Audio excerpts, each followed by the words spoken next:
तर नमस्कार मंडळी. आज आपली कांदे पोह्यापासून सुरुवात झाली होती. दादा वगैरे मोठा दादा घरीच आहे आज, तर मग थोडीशी धमाल पण होणार आहे व्लॉगमध्ये. कारण की आपली भजनाची ऑर्डर पण आहे. का दीदी हसते वगैरे, जरा पॅकिंग वगैरे करते तिची. गणपती या येतात, गणपतीची तयारी चालू आहे की काय घालायचं आहे काय नाही ते सर्व आता आम्ही बघतोय, ठरवतोय की काय घालायचं आहे. एकच आपला कॉस्ट्युम आहे सर्वांचा, आणि टफीची वगैरे तर मस्ती चालूच असते, रोजचंच आहे ते, त्यात काय नवीन नाही.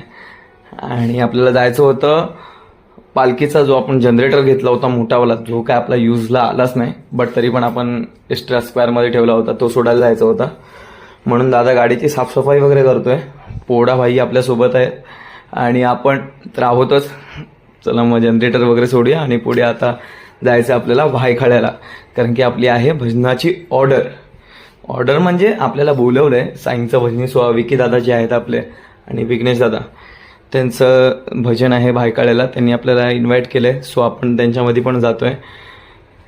तर मग तेच एक भेटणं पण होईल दादाला वगैरे, कारण की दादा तर आपल्या इथे येतोच, तेव्हा तर आपल्याला भेटतोच. आणि आपण तशाच प्रकारे ट्रेन पकडली, स्लो ट्रेन भेटली. फास्ट बघत होतो आम्ही, पण फास्ट काय भेटली नाही, स्लो ट्रेन भेटली. दादरपर्यंत मस्तपैकी झोपा काढत काय ना काय करत आम्ही दादरपर्यंत पोचलेलो. ठीक आहे, दादर वगैरे पर्यंत पोचलो. आणि काय एवढी रश वगैरे काही, ते तर आहे, मुंबई आहे शेवटी, असणारच, नवीन काय नाही. बाकी आता भजनाचा माहोल पण झाला आहे तिथे. पोचलो आपण भायखळ्याला. तुम्ही बघता सर्व लाईटिंग वगैरे तर लागलेलीच आहे. बाकी घेऊया आता भजनाचा आनंद.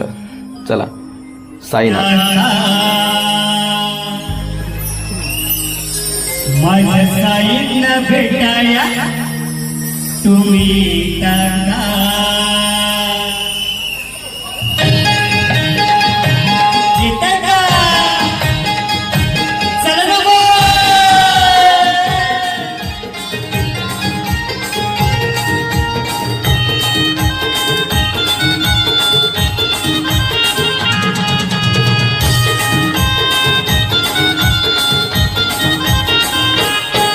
मी निघालो